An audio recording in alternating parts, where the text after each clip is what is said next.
Olá, queridos, a paz do Senhor Jesus. Este amigo que vos fala é o pastor Sérgio Santos e com você a luz das Escrituras, nosso canal. Estamos aqui tratando com você, nesta hora, a respeito de uma parábola muito importante que Jesus traz para nós, inclusive a pedido de um dos nossos participantes do canal. Nós estamos aí, né, com o nosso querido irmão que pediu um esclarecimento melhor a respeito dessa passagem que fala sobre o filho pródigo, a parábola do filho pródigo. Se porventura você ainda não se inscreveu no canal, se inscreva no canal, ative o sininho de notificações. Sempre que postarmos um vídeo novo, você estará recebendo em seu aparelho. Muito bem, vamos ler a palavra de Deus? Quero ler com você Lucas capítulo 15, que é um texto que vai falar sobre a parábola do filho pródigo. Versículo 11, diz assim o texto sagrado. Jesus continuou: um homem tinha 2 filhos. O mais novo disse ao seu pai: Pai, quero minha parte na herança. Assim ele repartiu sua propriedade entre eles. Não muito tempo depois, o filho mais novo reuniu tudo o que tinha, foi para uma terra distante, lá desperdiçou seus bens, vivendo irresponsavelmente. Verso 14.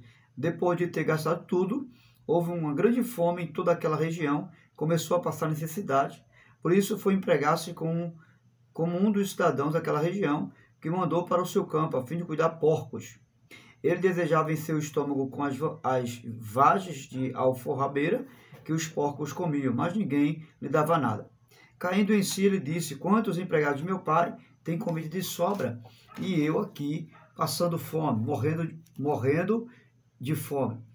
Eu me porei a caminho e voltarei para meu pai. Lhe direi: Pai, pequei contra os céus e contra ti, não sou mais digno de ser chamado teu filho, trata-me como um dos teus empregados. A seguir levantou-se e foi para seu pai. Estando ainda longe, seu pai o viu cheio de compaixão, correu para o seu filho e abraçou e o beijou. O filho disse: Pai, pequei contra os céus e contra ti, não sou mais digno de ser chamado teu filho.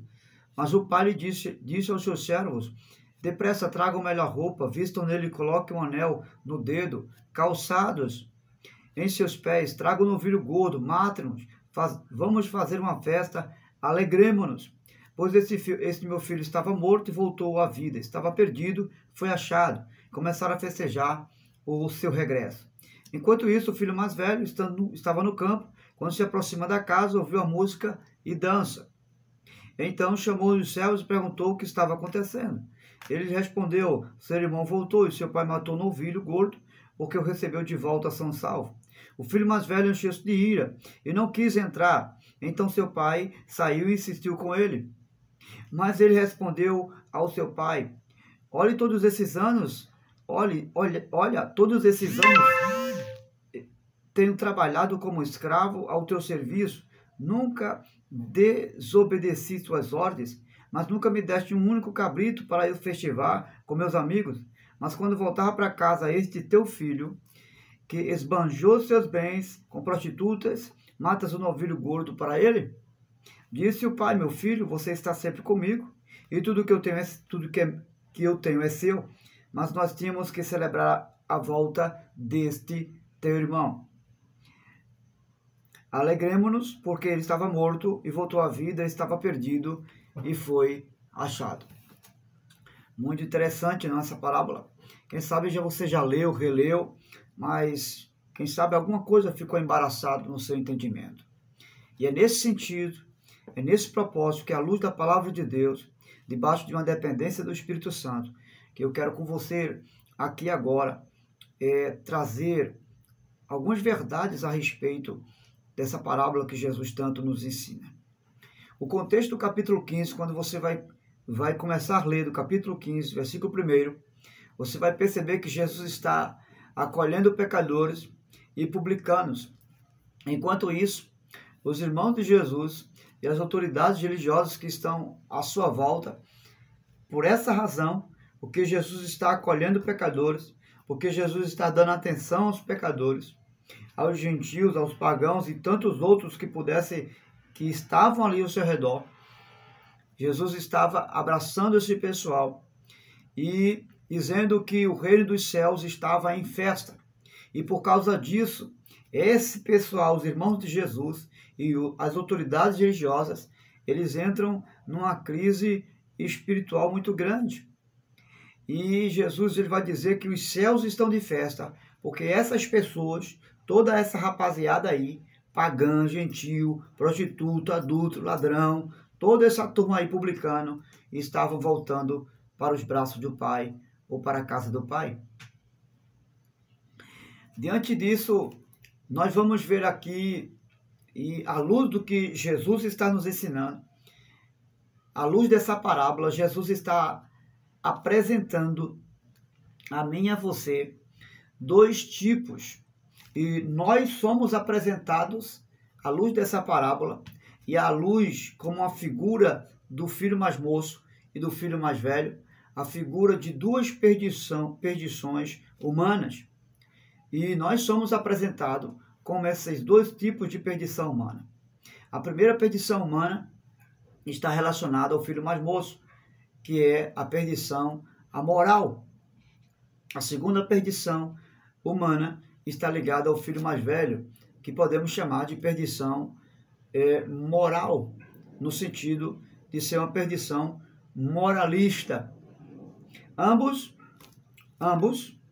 tanto o filho mais moço quanto o filho mais velho, estão totalmente perdidos. E veja, eles são irmãos e filhos do mesmo pai, mas, porém, estão no mesmo lugar, estão na casa do pai, mas estão perdidos. Isso é muito sério. Em primeira instância, a perdição moral. O mais moço, ele chega para o pai, como você já viu na leitura, e pede a sua parte, e sai e gasta tudo aquilo que tinha recebido do seu pai. E gasta com satisfação. Ele gasta realizando os seus prazeres com mulheres, com amigos e com tudo aquilo mais que pudesse satisfazer a sua alma, o seu ser. Quando acaba, ele entra em crise. Quando ele entra em crise, a perdição desse filho mais moço, que chamamos de perdição amoral, vai trazer para mim e para você três características básicas que vai definir essa perdição amoral do filho mais moço. A primeira característica que nós podemos identificar dessa atitude ingênua, dessa atitude egoísta desse filho mais moço, que pediu seus bens ao seu pai e foi embora, é caracterizada pela alta satisfação, da individualidade. Ele estava cansado de viver na dependência do seu pai, estava cansado de quem sabe, receber ordens do seu pai, que estava cansado, quem sabe, de esperar, não é, que o seu pai morresse, porque a lei judaica só poderia permitir que o pai passasse algum bem para o seu filho após sua morte. E com isso, ele encarou essa situação como algo demorado, estava cansado de viver na dependência do seu pai. E essa realidade, essa atitude é caracterizada como uma atitude egoísta, individualista. Ou seja, o filho mais moço, ele desejou ser dono do seu próprio nariz, dono de si mesmo. E no versículo 12 você vai perceber uma expressão muito interessante. No versículo 12 o filho mais moço vai dizer: o mais novo disse ao seu pai: quero minha parte da herança. Ele queria ser dono de si mesmo. Ele estava cansado de receber ordens do seu pai e de esperar, quem sabe, até mesmo a morte do seu pai. E quando ele pede a herança do seu pai, ele estava pedindo, na verdade, a própria morte do seu pai. Porque a herança só poderia ser dividida se o pai morresse. Em segunda instância, no versículo 13, nós vamos perceber algo muito interessante. A segunda característica que caracteriza a perdição moral do filho mais moço. Não muito tempo depois, o filho mais novo reuniu tudo que tinha e foi para uma região distante, e lá desperdiçou os seus bens, vivendo irresponsavelmente. A segunda característica que marca a vida de perdição do filho mais moço é o distanciamento que ele desejava ter do seu próprio pai. Ele queria viver distante do seu pai. Estava cansado de estar perto do seu pai, porque estando perto do seu pai, ele estaria sujeito às ordens do seu pai. E essa perdição é marcada pelo distanciamento do pai, daquele que era a sua referência. Que coisa, não? Veja que ele deseja distanciar-se do seu pai, justamente daquele que é a sua referência. E quantas pessoas não querem se distanciar do pai, que é a sua própria referência? A sua referência não é o pastor, a sua referência não é a igreja, a sua referência não são os seus líderes, a sua referência é Jesus. Ele é a nossa referência. Em terceira instância, você vai perceber que ainda no versículo 13, a Bíblia vai dizer que ele gastou tudo com os seus prazeres. A perdição amoral do filho mais moço é marcada pela satisfação própria, pela satisfação material do seu ser. Ele gasta tudo aquilo com aquilo que ele acha bom, com aquilo que ele acha melhor para ele. Ele satisfaz a sua própria vontade. Quantas pessoas, elas querem viver satisfazendo a sua vontade, viver na realização dos seus desejos, dos seus caprichos, e por isso a vida ela se torna sem sentido de existência, porque a vida só traz razão de existência, não só na presença do Pai, mas na casa do Pai, perto do Pai. Então nós temos aí 3 características de a perdição humana desse filho mais novo. A primeira é marcada pela satisfação da individualidade. Ele não quer estar no meio dos seus irmãos, ele não quer estar com seu pai, ele não quer estar fazendo parte da grande família. Ele quer viver sua vida dissoluta, sozinho, dono de si mesmo. Ele não quer se submeter às ordens e às implicações que é de viver e que pode trazer viver em família. Ele se cansou disso. Quantas pessoas se cansaram de viver em família e foram embora, viver as suas vidas ao seu bel prazer. A segunda marca da perdição humana é que ele se distancia do Pai, mas não só do Pai, mas da casa do Pai. E em terceira instância, ele busca satisfazer a sua própria vontade. Ele busca satisfazer o seu próprio querer. Em segundo lugar, nós temos aí a perdição do filho mais velho, porque tanto o filho mais moço está perdido em seus conceitos, como também o filho mais velho. E ele é marcado também por 3 características, que chamamos assim do moralista. É marcado pela falta de festa na vida. No versículo 28 e versículo 29, ele vai dizer, ele entra em crise, porque olha a festa que o pai está dando para o filho mais moço, e diz, eu estou aqui trabalhando tanto tempo, e o senhor nunca matou um cabrito para fazer festa para mim. E você veja que o filho mais velho, ele não se alegra. Ele não se alegra com a volta do seu irmão. Ele é alguém que não se alegra com aquilo que acontece com o seu irmão, no sentido de ver a bênção de Deus sobre a sua vida. Ele é alguém sem festa. Ele é alguém que se se vitimiza, ele se coloca como uma vítima da situação. Tanto tempo trabalho com o Senhor, mas o Senhor nunca fez nada para mim. Quantas pessoas não se vitimizam, não é? Vive se vitimizando, dando uma de coitadinhos, não é? E pega como a justificativa os erros do outro para se auto-justificar. E ele passa em rosto o seu pai.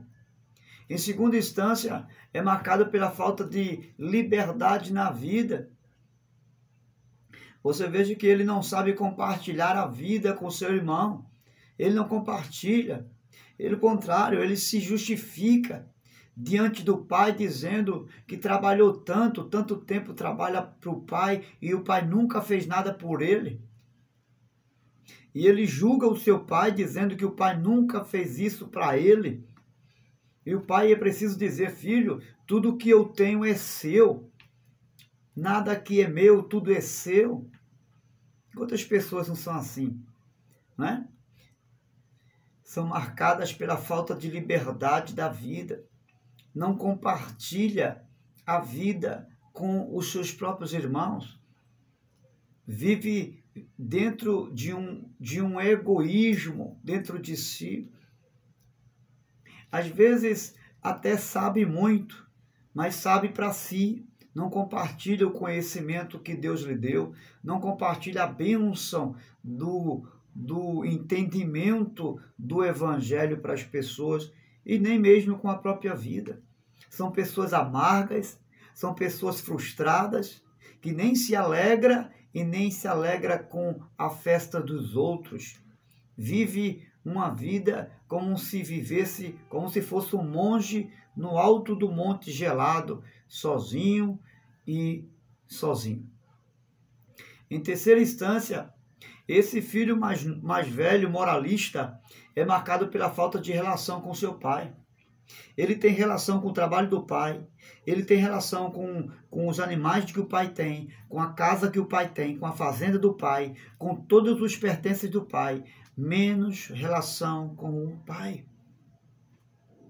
Que coisa, né? Ele está perto de tudo que o pai tem, mas ao mesmo tempo está totalmente distante do próprio pai. E o mais moço sempre estava perto, tanto quanto o mais velho. Mas, por outro lado, nunca esteve tão distante do pai. E aqui fica essa lição para mim e para você. O mais velho, ele só passará, não só o mais velho, mas o mais novo, ele só passará a viver essa salvação, porque a Bíblia diz que os dois são filhos do mesmo pai, vivem na mesma casa, vivem na mesma família, mas os dois estão perdidos. E a lição final é que, primeiro, enquanto o filho mais novo não reconhecer a dependência do pai e de não se submeter às ordens do pai e de buscar satisfazer a vontade do pai, ele nunca alcançará a experiência de uma salvação e de uma verdadeira filiação e uma relação de um pai e um filho, de um filho com o pai. Em segundo lugar, em relação ao filho mais velho, nós aprendemos que o filho mais velho nunca esteve tão perto do pai, mas também nunca esteve tão distante do pai. E que ele só passará a ter essa experiência de pai e filho e pai, quando experimentar uma relação antes de ter relação com o que o pai tem, com as bênçãos do pai, viver e buscar ter uma relação com o pai. Mas não só isso, mas ele precisa não só buscar uma relação com o pai, de comunhão, de amor, de relacionamento de filho e pai, mas também buscar ter uma relação de irmão para irmão. Porque quando o pai chega e diz que está fazendo festa pela volta do seu irmão, ele diz, este teu filho. Quando ele se refere ao seu irmão, ele não fala meu irmão, ele diz este teu filho. Ou seja, ele não vê o seu irmão como seu irmão, mas como um indigente, como qualquer pessoa, menos o seu irmão. E aqui eu aprendo que eu não preciso apenas me relacionar com o Pai antes de me relacionar com os bens do meu Pai, que é a figura do Senhor Jesus, do Eterno, mas também buscar olhar para o meu próximo com o olhar de meu irmão, chamá-lo de meu irmão. Enquanto eu não conseguir em meu coração olhar para ele como meu irmão, mas como este teu filho, enquanto isso não acontecer, eu não terei uma relação com meu pai e não terei uma boa relação com meu irmão. Nesse sentido, eu posso até estar na casa do pai e ser até filho de meu pai, mas sem salvação.